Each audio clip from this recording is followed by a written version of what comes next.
안녕하세요, 여러분. 해외 감동 사연을 전하는 이슈 클립입니다. 오늘은 해외 사연 중 고통에서 벗어난 한 청년의 이야기를 전해드릴 건데요.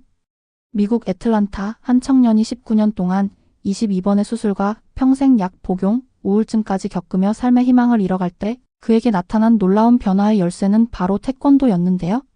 전혀 예상치 못한 순간 같은 기합 소리와 함께 펼쳐진 태권도의 세계가 그를 절망의 구렁텅이에서 구해낸 순간 그의 아픔과 고통은 단숨에 치유의 희망으로 전환되었는데요. 어린 시절 포기했던 태권도를 다시 접하며 그가 몸과 마음 모두를 단련하는 모습은 그 누구도 예상치 못한 반전 그 자체였습니다. 지금부터 그 청년이 어떻게 태권도를 통해 잃어버린 희망을 되찾았는지, 그리고 그의 인생이 극적인 대조와 놀라움으로 가득 찬 이야기를 함께 확인해 보시죠. 안녕하세요, 여러분. 오늘은 특별한 이야기를 들려드릴게요. 저는 아침이 정말 싫었어요. 매일 아침이 똑같은 방식으로 시작되고 있었죠. 눈을 뜨면 몇 초 동안은 제 문제들을 잊고 있었어요. 그러다 통증이 찾아오면 모든 것이 다시 생각나곤 했습니다. 제 이름은 마이클이에요. 21살이고 영국 런던에 살고 있었죠. 다른 또래 젊은이들처럼 인생을 즐겨야 할 나이였는데 대신 저는 대부분의 시간을 병원에서 보내고 있었어요. 태어날 때부터 희귀 질환을 갖고 있었는데 이 때문에 몸이 약하고 항상 아프더라고요. 그날 아침도 매일 아침처럼 천천히 침대에서 일어나고 있었어요. 침대 옆 테이블에는 약병들이 가득했죠.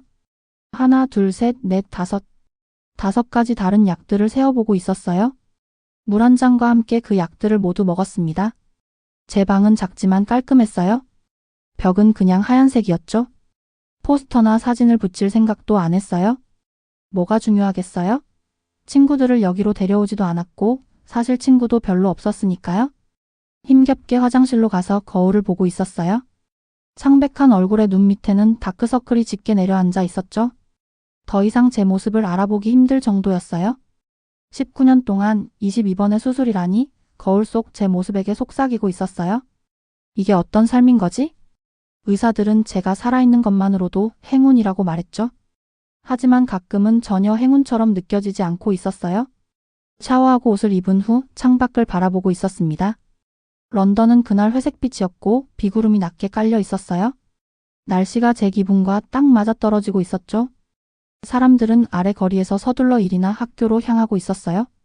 평범한 사람들의 평범한 삶이었죠. 부러움과 씁쓸함이 섞인 기분으로 그들을 지켜보고 있었어요.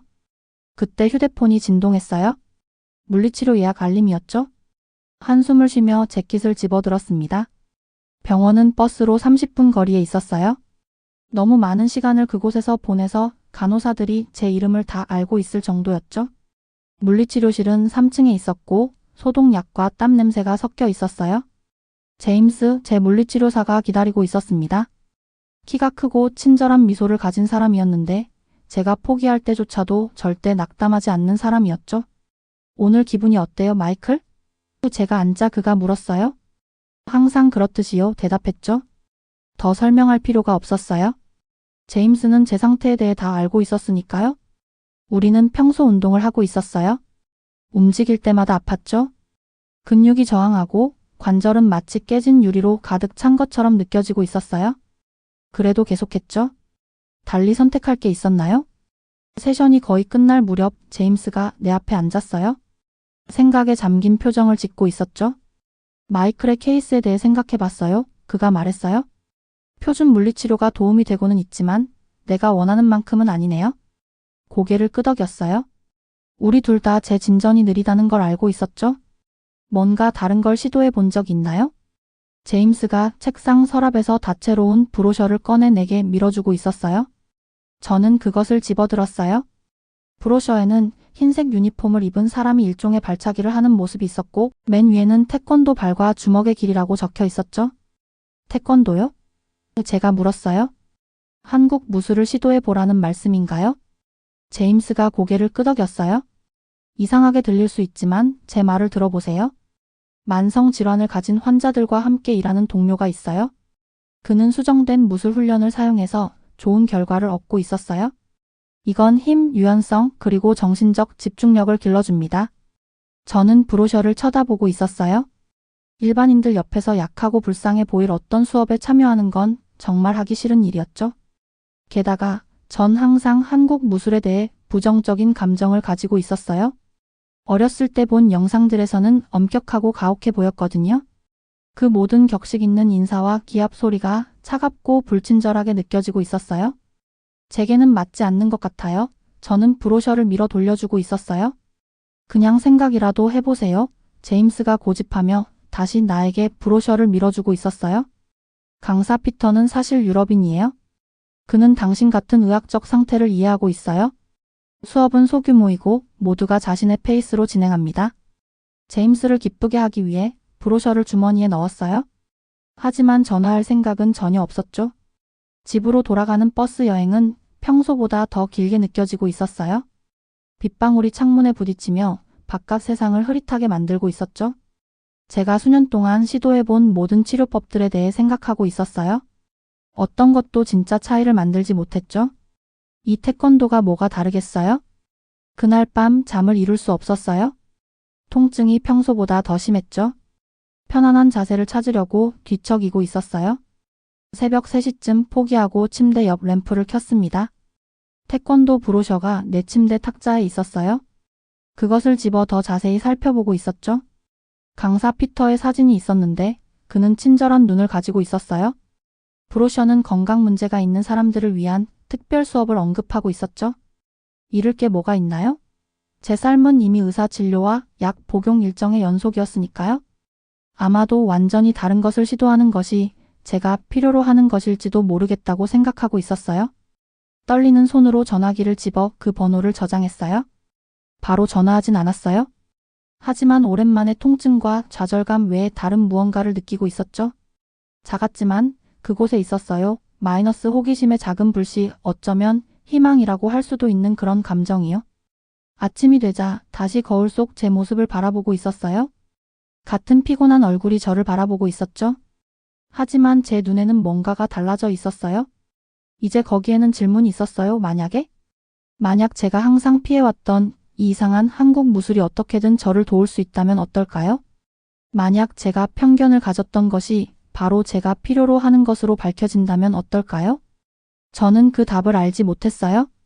하지만 어쩌면, 정말 어쩌면 이제 그 답을 찾아볼 시간인지도 모르겠다고 생각하고 있었죠. 안녕하세요, 여러분. 마이클의 이야기 2번째 시간이에요.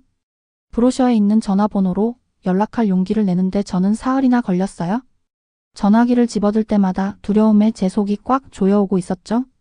다른 사람들이 저를 비웃으면 어쩌지? 동작을 하나도 못하면? 어쩌지? 선생님이 제가 상상했던 한국 강사들처럼 엄격하고 무서우면 어쩌지? 하지만 결국 목요일 오후 전화를 걸었어요. 친절한 목소리가 받더니 그날 저녁에 수업을 한번 시도해 볼 수 있다고 말해주고 있었죠. 부담 없이 약속도 필요 없었어요. 원한다면 그냥 구경만 해도 된다고 했어요. 그래서 지금 저는 피터의 태권도 학원이라는 간판이 걸린 작은 건물 앞에 서 있었어요. 가슴속에서 심장이 빠르게 뛰고 있었죠. 진통제를 먹기는 했지만 여전히 뻣뻣하고 아프게 느껴지고 있었어요. 어쩌면 이건 실수일지도 몰라요. 그냥 집에 돌아가야 할지도. 하지만 제 삶에 대해 생각해 봤어요. 끝없는 병원 방문, 약물 복용, 그리고 침대에 누워 자기 연민에 빠지는 일의 연속이었죠. 지금 집에 가면 아무것도 바뀌지 않을 거예요. 그래서 깊게 숨을 들이쉬고 문을 밀었어요. 제일 먼저 느껴진 건 냄새였어요. 땀과 일종의 청소용품이 섞인 냄새가 나고 있었죠. 바닥은 파란색 매트로 덮여 있었고 한쪽 벽에는 큰 거울이 있었어요. 그리고 다른 벽에는 밝은 빨간색과 파란색의 이상한 검은 기호가 있는 한국 국기가 걸려 있었죠. 그걸 보는 것만으로도 불편했어요. 제가 항상 한국과 관련된 것들을 피해온 모든 이유를 떠올리게 했거든요. 몇 명이 이미 매트 위에서 스트레칭을 하고 있었어요. 그들은 다양한 색깔의 띠를 두른 흰색 유니폼을 입고 있었죠. 제가 들어갔을 때 아무도 쳐다보지 않았어요. 저는 문 옆에 어색하게 서서 어떻게 해야 할지 몰라 망설이고 있었어요. 그때 한 남자가 다가왔어요. 친절한 눈과 밝은 갈색 머리를 가진 중년 남성이었죠. 그는 전혀 한국인처럼 보이지 않았는데 그게 제게는 놀라운 일이었어요. 마이클이군요. 그가 미소를 지으며 말했어요. 저는 피터입니다. 저는 여전히 긴장한 채로 고개를 끄덕였어요. 피터는 제가 예상했던 엄격한 무술 마스터처럼 보이지 않았어요. 오히려 친절한 선생님 같았죠. 도장에 처음 오셨나요? 그가 물었어요. 뭐라고요? 저는 혼란스러워하며 대답했어요. 도장이요, 마이너스 태권도에서 훈련장을 부르는 말이에요. 피터가 설명하고 있었어요. 와요, 둘러드릴게요. 저는 피터를 따라 방 주변을 돌아보고 있었어요. 그는 제가 바보처럼 느끼지 않게 간단하게 설명해주고 있었죠. 신발을 어디에 두는지, 화장실은 어디 있는지 알려주고 몸을 풀고 있던 다른 학생들을 소개해줬어요. 수업에 있는 다른 사람들이 저를 놀라게 했어요. 젊고 운동신경 좋은 사람들이 있어서 제 약한 몸에 대해 더 나쁜 기분을 느끼게 될 거라고 생각했거든요. 하지만 오히려 모든 종류의 사람들이 있었어요. 적어도 60세는 되어 보이는 나이든 여성도 있었고 저만큼이나 긴장해 보이는 안경 쓴 10대 소년도 있었어요. 심지어 방금 도착해서 유니폼으로 갈아입고 있는 정장 차림의 남자도 있었죠. 모두가 어딘가에서 시작합니다. 제 놀라움을 알아차리고 피터가 말했어요. 태권도는 가장 강하거나 빠른 것에 관한 게 아니에요. 매일 조금씩 자신을 향상시키는 것이죠. 피터는 저를 작은 탈의실로 데려가 입어볼 흰색 유니폼을 건네주었어요. 그걸 입으니 뻣뻣하고 이상한 느낌이 들었어요. 바지는 너무 길어서 접어 올려야 했고 상의는 목욕 가운처럼 몸을 감싸고 흰 띠로 묶여 있었죠. 거울을 보니 제 모습을 알아보기 힘들었어요. 매트 위로 다시 걸어가는 것은 마치 다른 세계로 들어서는 것 같았어요. 맨발이 차가운 표면에 닿으니 신발 없이는 뭔가 취약하게 느껴지고 있었죠. 피터는 수업에서 제가 뒤쪽에 서야 할 위치를 보여줬어요. 수업은 모두가 띠 색깔에 따라 줄을 서는 것으로 시작됐어요. 흰 띠의 초보자로서 저는 줄의 맨 끝에 서 있었죠. 피터는 앞에 서서 수업에 인사를 했어요. 저를 포함한 모두가 고개를 숙여 인사했지만 그렇게 하는 것이 어색하게 느껴지고 있었어요. 오늘은 스트레칭부터 시작할게요. 피터가 발표했어요. 스트레칭은 처음에는 부드러웠지만 그래도 제 뻣뻣한 몸이 반발하고 있었어요. 다른 사람들처럼 발가락에 손이 닿지 않았고 그만큼 구부릴 수도 없었죠. 하지만 아무도 저를 비웃거나 알아차리는 것 같지 않았어요. 모두가 자신의 동작에 집중하고 있었거든요. 스트레칭 후 피터는 기본 자세를 가르쳤어요. 저는 특정한 방식으로 발을 위치시키고 몸을 똑바로 유지해야 했죠.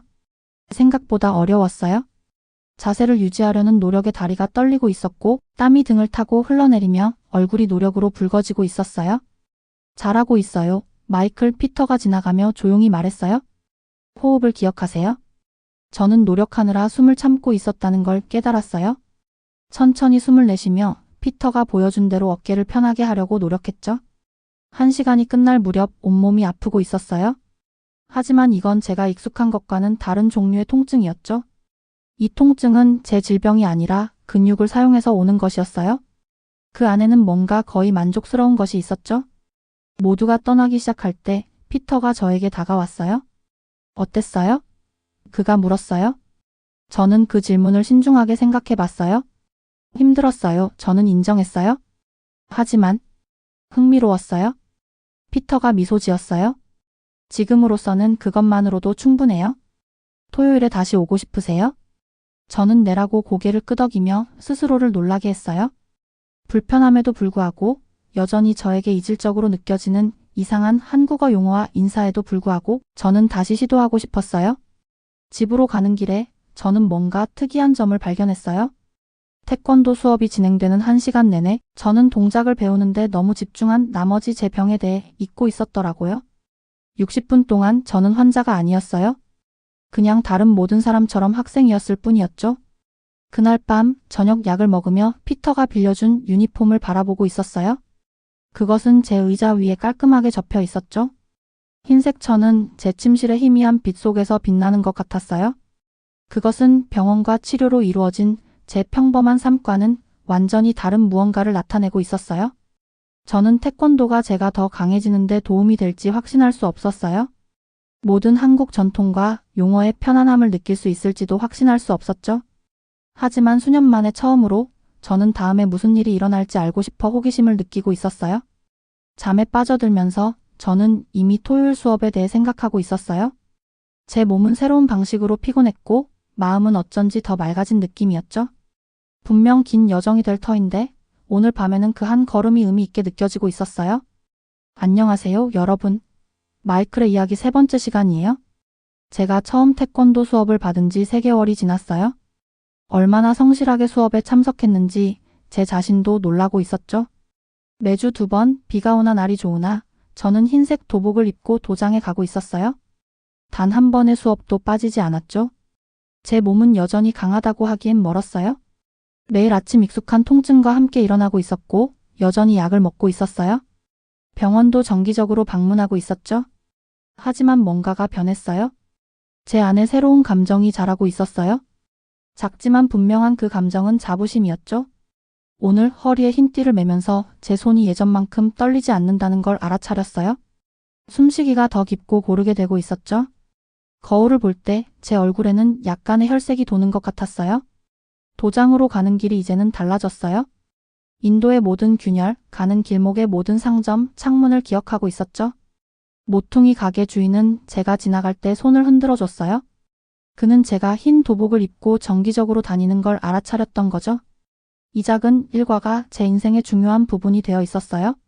도장 안에서 저는 더 이상 가장 새로운 학생이 아니었어요. 2주 전에 엠마라는 수줍은 소녀가 우리 수업에 합류했거든요. 그녀가 기본 동작에 어려움을 겪는 모습을 보니 제 첫날이 생각났어요. 생각할 겨를도 없이 앞서기 자세를 올바르게 서는 방법을 그녀에게 보여주고 있었죠. 항상 도움이 필요한 쪽이던 제가 다른 사람을 돕는 것은 이상한 느낌이었어요. 우리 수업은 이제 작은 가족같이 되었어요. 균형을 되찾기 위해 뇌졸중 이후 태권도를 시작한 할머니 사라도 있었고 거의 말을 하지 않지만 놀라운 우아함으로 품새를 수행하는 긴장된 10대 대본도 있었죠. 마커스는 직장에서 바로 오는 사업가로 항상 정장 차림으로 도착해서 늘 서두르지만 수업을 절대 빠지지 않았어요. 우리는 모두 달랐지만 중요한 무언가를 공유하고 있었죠. 우리는 모두 자신만의 전투를 치르고 있었어요. 제 질병이나 사라의 뇌졸중 회복처럼 눈에 보이는 전투도 있고 대본의 불안감이나 마커스의 스트레스처럼 숨겨진 전투도 있었지만 도장에서 우리는 동등하게 함께 서 있었죠. 피터는 이제 제게 단순한 강사 이상이 되었어요. 그는 제 한계를 고려해 동작을 조정하며 제 진전을 주의 깊게 지켜보고 있었고 해를 끼치지 않으면서도 더 강해질 수 있을 만큼만 적절히 밀어주고 있었죠. 비록 제가 약하지만 그는 절대 저를 깨지기 쉬운 사람처럼 대하지 않았어요. 하지만 모든 것이 변한 건 아니었어요. 마음 깊은 곳에서는 여전히 태권도의 한국적 측면의 저항감을 느끼고 있었죠. 피터가 한국어 용어를 가르칠 때 저는 마지못해 그 단어들을 연습하고 있었어요. 차렷은 주의, 경례는 인사, 지르기는 펀치, 차기는 발차기. 그 단어들은 제 혀에 낯설게 느껴지고 있었고 일부분은 여전히 그것들을 받아들이고 싶지 않았어요. 명상 시간에 마음을 비우고 호흡에 집중해야 할 때 제 생각은 종종 한국 문화에 대한 초기 인상 경직되고 가혹하고 용서할 줄 모르는 마이너스로 흘러가고 있었어요. 이런 생각들을 떨쳐내려고 노력했지만 계속 남아 있었죠. 어느 날 수업 후 모두가 옷을 갈아입고 있을 때 저는 피터에게 이 점에 대해 털어놓았어요. 태권도를 즐기려고 노력하고 있어요. 조용히 그에게 말했죠. 하지만 왜 이 모든 한국어 용어와 전통이 필요한지 아직도 이해가 안 돼요. 불필요하게 느껴져요. 피터는 기분 나빠 보이지 않았어요. 그는 벤치에 제 옆에 앉아서 대답하기 전에 잠시 생각하고 있었어요. 그 용어들은 우리를 이전에 수련했던 사람들과 연결해줘요. 그가 설명했어요. 차기라고 발차기 대신 말할 때 당신은 여러 세대 동안 이 길을 걸어온 사람들의 전통에 동참하는 거예요. 그냥 운동일 수도 있는 것에 의미를 부여하는 거죠. 저는 고개를 끄덕였지만 완전히 설득되지는 않았어요. 여전히 한국적인 것을 받아들이는데 저항하는 제 일부가 있었죠. 저는 한국 전통의 일부가 되길 원한 적이 없어요. 의도했던 것보다 날카롭게 말했어요. 피터는 이해하는 눈으로 저를 바라봤어요. 그래요, 그가 동의했어요. 하지만 당신은 치유되길 원했죠. 때로는 치유가 예상치 못한 곳에서 오기도 해요. 그의 말이 집으로 걸어가면서도 제 마음에 남아 있었어요. 제 편견이 진보의 길을 막고 있는 걸까요?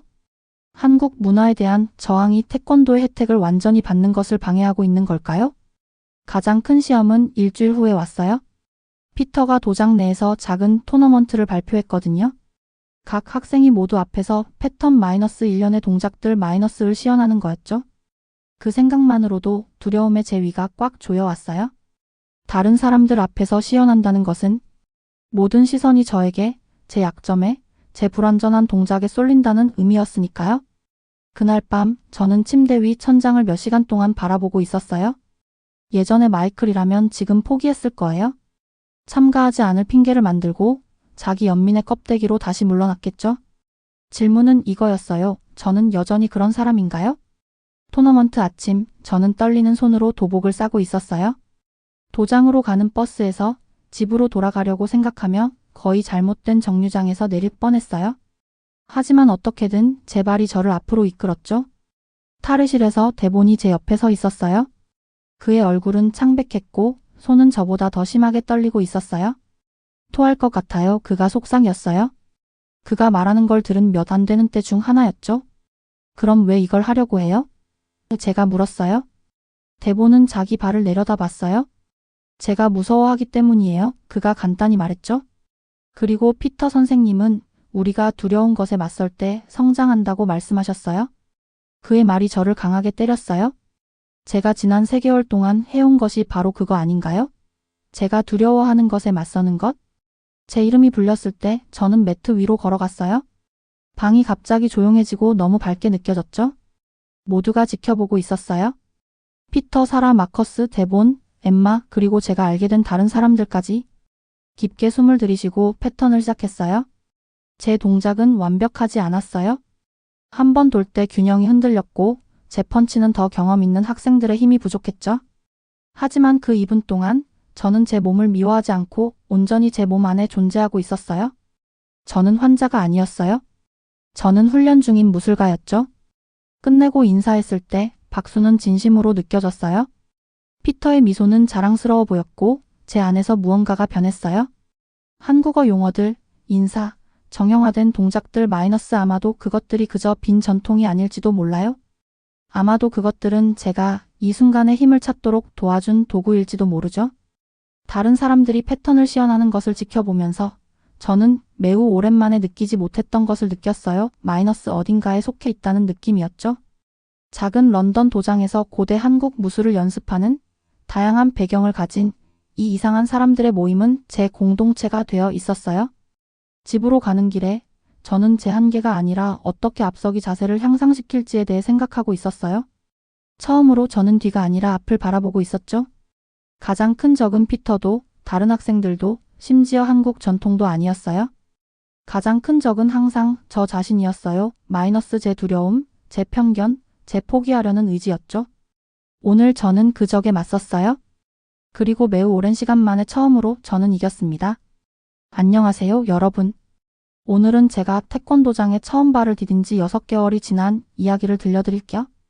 6개월 동안 배우고 연습하고 조금씩 강해지고 있었어요. 제 몸에는 여전히 한계가 있었지만 이제는 그 한계를 더 잘 알게 됐죠. 한계와 싸우기보다는 함께 일하는 법을 배우고 있었어요. 통증은 여전했지만 더 이상 제 모든 생각을 지배하지 않고 있었습니다. 그날 아침은 평범한 화요일처럼 시작됐어요. 약을 먹고 아침을 먹고 병원에서 정기 검진을 받을 준비를 하고 있었죠. 이런 병원 방문은 이제 일상이 됐어요. 마이너스 혈액 검사, 진찰, 의사들의 똑같은 질문들. 더 이상 크게 걱정하지 않고 있었어요. 하지만 그날은 달랐습니다.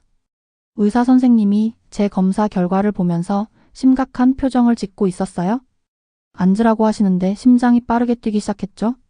그 표정을 알아요? 전에도 여러 번 봤거든요. 지난 수술에서 합병증이 생겼어요. 의사 선생님이 천천히 설명하고 계셨어요.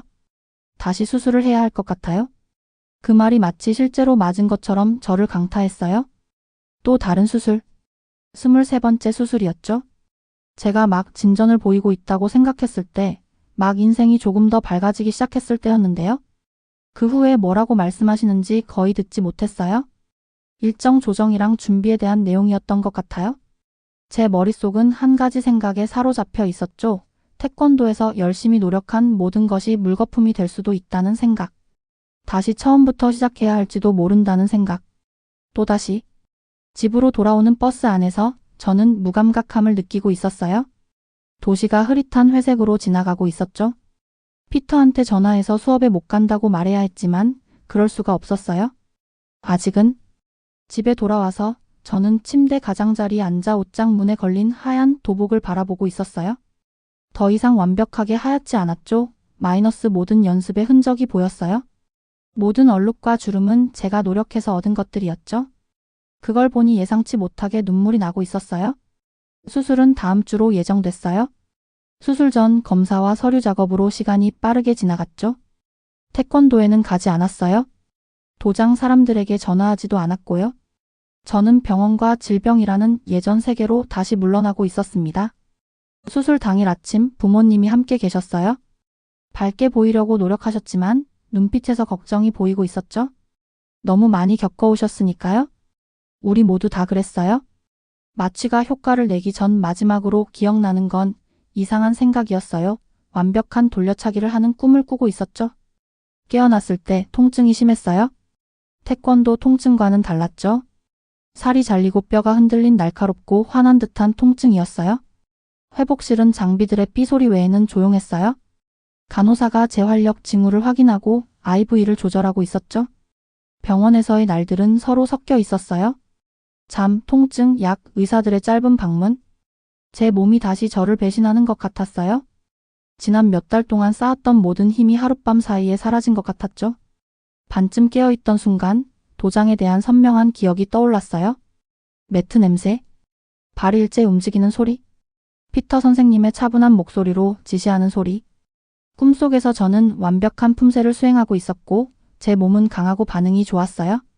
눈물을 흘리며 깨어났죠. 일주일 후 집에 갈 수 있게 됐어요. 회복은 오래 걸릴 거예요. 정상적인 활동을 생각해 볼 수 있기 전까지 몇 주간의 휴식이 필요했죠. 태권도를 못한다는 생각에 마음이 무거웠어요. 어머니가 제가 방에 다시 정착하도록 도와주셨어요. 침대 옆 테이블에 약들을 정리해 놓으셨죠. 익숙한 약병들이 작은 병사들처럼 줄지어 서 있었어요. 태권도 선생님이 전화하셨어. 어머니가 가볍게 언급하셨어요. 내가 어떻게 지내는지 물어보셨대. 대답하지 않았어요.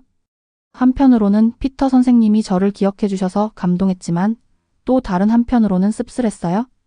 그 모든 훈련이 무슨 소용이었나요? 결국 저는 다시 원점으로 돌아와 있었으니까요. 이 한국 무술은 시간 낭비였어요. 제가 더 강해졌을 때 돌아갈 수 있을 거라고 어머니가 제안하셨을 때 말했어요. 아무것도 해결되지 않았어요. 어머니는 논쟁하지 않으셨지만 눈빛이 슬퍼 보였어요. 시간이 천천히 흘러갔어요. 대부분의 시간을 침대에서 천장을 바라보거나 생각 없이 TV 프로그램을 보면서 보내고 있었죠. 통증은 점차 줄어들었지만 제 기분은 여전히 저조했어요. 옛 절망감이 다시 스며들고 있었어요. 아마도 이것이 제 운명인지도 모르겠다고 생각했어요. 마이너스 수술과 회복의 끝없는 순환, 결코 진정한 진전을 이루지 못하는. 그러던 어느 오후 현관문을 두드리는 소리가 들렸어요. 아래층에서 목소리가 들렸지만 별로 신경 쓰지 않고 있었죠. 어머니가 저를 부르실 때까지는요. 마이클, 손님 왔어? 혼란스러워하며 천천히 거실로 향했어요. 그리고 그들이 거기 있었죠. 마이너스 도장에서 온 피터, 사라, 데본, 마커스, 그리고 엠마. 그들은 우리 작은 거실에서 어색하게 서 있었고 분명히 공간을 만들기 위해 가구를 옮겨놓은 상태였어요. 수업을 너에게 가져왔어. 피터 선생님이 간단히 말씀하셨어요. 너무 놀라서 말을 할 수 없었어요. 그들은 제 거실에 공간을 마련해 놓았고 피터 선생님이 앞으로 나와 부드러운 스트레칭으로 그들을 이끌기 시작했어요. 그는 제게 의자에서 참여할 수 있는 방법을 보여주며 합류하라고 손짓했죠. 동작들은 기본적이었어요. 우리 정규 수업과는 달랐죠. 그저 간단한 스트레칭과 호흡 운동이었어요. 하지만 다시 그룹의 일부가 되어 함께 움직이는 것은 긴 잠에서 깨어나는 것 같았어요. 그들이 떠날 때 피터 선생님이 저에게 책 한 권을 건네주셨어요. 표지에는 전통 도복을 입은 태권도 마스터가 있었죠. 태권도 배우의 철학에 관한 책이야. 그가 설명했어요. 몸을 훈련할 수 없을 때 마음을 훈련할 수 있어. 그날 밤 방에서 혼자 저는 마지못해 책을 펼쳤어요. 첫 장은 불굴의 정신이라는 것에 대해 논하고 있었어요. 마이너스 불가능한 상황에 직면했을 때도 계속 싸우는 것. 한국 역사에 대해 읽었어요. 침략과 점령을 견디고도 그들의 문화를 살아있게 지켜낸 사람들에 대해. 읽으면서 내 안에서 뭔가가 바뀌고 있었어요. 아마도 한국 무술에서 제가 경직된 형식성으로 보았던 것이 실제로는 깊은 회복력이었을지도 모른다는 생각이 들었어요. 아마도 제가 받아들이기를 꺼려했던 전통에는 제 자신의 전투를 견디기 위해 필요한 정확한 지혜가 담겨 있었을지도 모르겠다는 생각이 들었죠. 다음 몇 주 동안 저는 책을 처음부터 끝까지 읽었어요. 피터 선생님이 보여주신 호흡 운동을 연습하고 있었죠. 제 몸은 천천히 치유되고 있었지만 마음은 더 맑고 강해지고 있었어요. 태권도가 단지 신체적인 움직임만이 아니라는 것을 이해하기 시작했죠. 모든 것이 절망적으로 보일 때도 계속할 수 있는 힘을 키우는 것에 관한 것이었어요. 가벼운 신체 활동으로 복귀할 수 있다고 확인받은 날, 저는 망설이지 않았어요. 이제 깨끗하게 세탁되고 깔끔하게 접힌 도복을 싸서 도장으로 향했죠. 그 문을 다시 통과하는 것은 집으로 돌아오는 것 같았어요. 피터 선생님은 따뜻한 미소로 저를 환영해 주셨지만 특별한 소동은 없었어요. 제가 특별한 관심을 원하지 않는다는 것을 이해하고 계셨죠? 다른 학생들은 마치 제가 짧은 여행을 다녀온 것처럼 평범하게 인사했어요. 그들의 수용이 저를 깊이 감동시켰어요. 제 움직임은 뻣뻣하고 제한적이었어요. 무릎 위로 발차기를 할 수 없었죠. 균형은 이전보다 나빴어요. 하지만 수술 이후 처음으로 희망을 느끼고 있었어요. 이제 진전이 항상 직선이 아니라는 것을 알게 됐죠. 때로는 앞으로 나아가기 위해 뒤로 물러서야 할 때도 있는 거예요. 수업 후 피터 선생님이 다가오셨어요. 돌아온 것을 환영해 그가 말했어요. 기분이 어때? 저는 그 질문을 신중하게 생각했어요. 몸이 아팠어요? 수술 흉터가 둔한 통증으로 맥동하고 있었죠. 얼마나 많은 기반을 잃었는지 좌절감을 느끼고 있었어요. 하지만 또한 새로운 것도 느끼고 있었어요. 마이너스 태권도가 진정으로 의미하는 바에 대한 더 깊은 이해였죠. 단지 신체적으로 더 강해지는 것만이 아니라 상황이 어려워질 때도 계속 나아갈 수 있는 용기를 기르는 것이었어요. 이제야 진짜 이해하기 시작하는 것 같아요. 제가 그에게 말했어요. 그는 제가 말로 표현할 수 없는 모든 것을 이해한 듯 고개를 끄덕였어요. 그날 저녁 집으로 걸어가면서 저는 세상을 다르게 바라보고 있었어요. 수백 번 지나쳤지만 한 번도 들어가 보지 않았던 한국 식당. 창문에 있는 이제 알아볼 수 있는 글자들. 온 도시가 더 열려있고 가능성으로 가득 차 있는 것 같았어요. 제 몸에는 여전히 23번의 수술 흉터가 있었어요.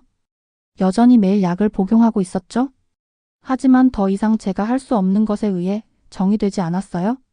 가장 큰 보상은 신체적으로 더 강해진 것이 아니었어요. 마이너스 그것도 일어났지만요. 가장 큰 보상은 나 자신과 주변 세계를 바라보는 새로운 방법을 찾은 것이었어요.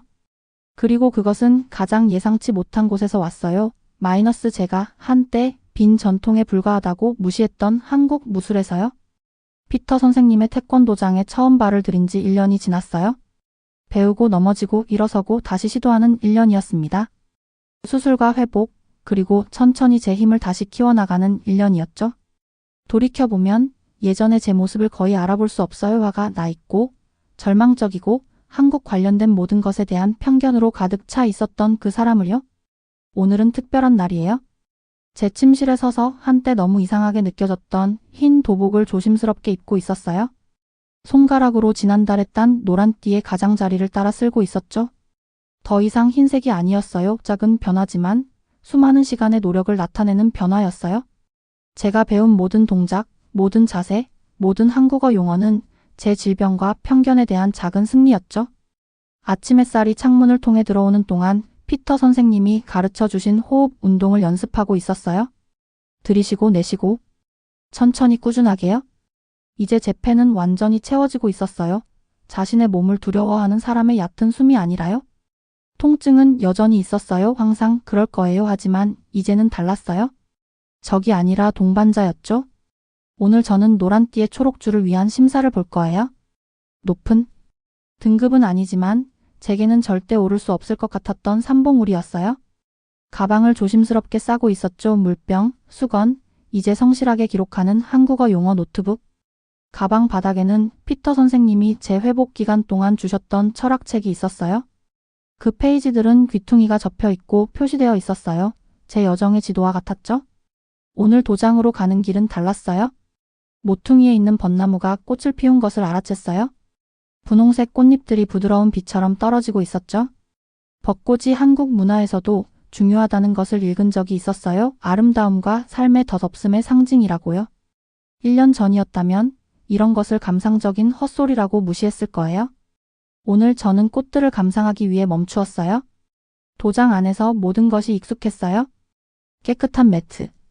이제 외국 상징이 아니라 반가운 표시로 느껴지는 태극기. 한쪽 벽을 따라 줄지어 있는 한국 태권도 대가들의 사진. 이제는 엄격한 전통이 아니라 인내 이야기를 들려주는 얼굴들이었죠. 다른 학생들이 도착하고 있었어요. 변함없는 결심을 가진 사라. 조용한 집중력을 가진 대본. 일에서 급히 온 마커스지만 문 앞에서 스트레스를 벗어두는 새로운 얼굴들도 있었어요. 제가 받을 자격이 없다고 느끼는 존경의 눈빛으로 저를 바라보는 초보자들이요. 그들에게는 제가 경험자였어요. 그 생각에 미소가 지어졌어요. 우리가 등급에 따라 줄을 서자 저는 더 이상 맨 끝에 있지 않았어요. 5명의 새로운 학생들이 제 뒤에 서 있었죠. 피터 선생님이 들어와서 수업에 인사를 했어요. 우리도 인사를 했고 저는 그 움직임을 온몸으로 느끼고 있었어요. 단지 신체적인 동작이 아니라 우리가 공유하는 여정에 대한 존중의 표시였죠. 시험은 기본 기술로 시작했어요. 막기, 치기, 차기. 제 몸이 그 움직임을 기억하고 있었어요. 각 자세에는 이제 제 마음에서 쉽게 흘러나오는 한국어 이름이 있었어요. 앞구비, 뒷구비. 한때 낯설게 느껴졌던 이름들이 이제는 오랜 친구처럼 느껴지고 있었죠. 그 다음은 품새 이야기를 들려주는 일련의 움직임이었어요. 수행하면서 저는 얼마나 많은 것이 변했는지 생각하고 있었어요. 제 발차기는 다른 사람들만큼 높이 올라가지 않았어요. 균형이 가끔 흔들렸고요. 하지만 제가 시작한 곳과 비교하면 각 동작은 기적이었어요. 품새 다음에는 격파 시험 단일 타격으로 나무 판자를 깨는 것이 있었어요. 이것은 제게 새로운 것이었어요. 전에 한 번도 시도해보지 않은 것이었죠.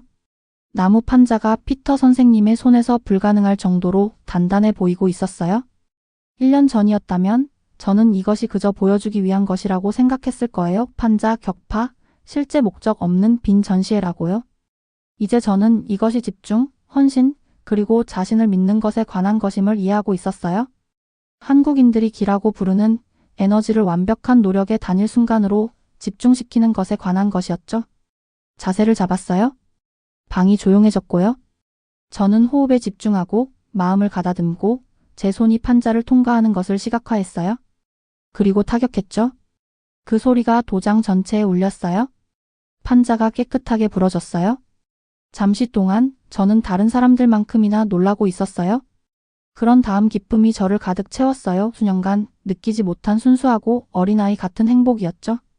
시험의 나머지 부분은 흐릿하게 지나갔어요. 제가 자신 있게 대답하는 한국어 용어에 관한 질문들, 제가 힘이 아닌 통제력을 보여주는 가벼운 스파링 세션, 그리고 마지막으로 눈을 감고 앉아 제 심장 박동, 한때 미워했던 제 몸 안에 생명을 느끼는 명상이었어요. 끝났을 때 피터 선생님이 새 띠를 제 허리에 매주셨어요. 노란색의 초록 줄이 있는. 그것은 단지 천 조각이 아니었어요. 제가 안팎으로 변했다는 증거였죠. 시험 후 에멜린이라는 젊은 기자가 저에게 다가왔어요.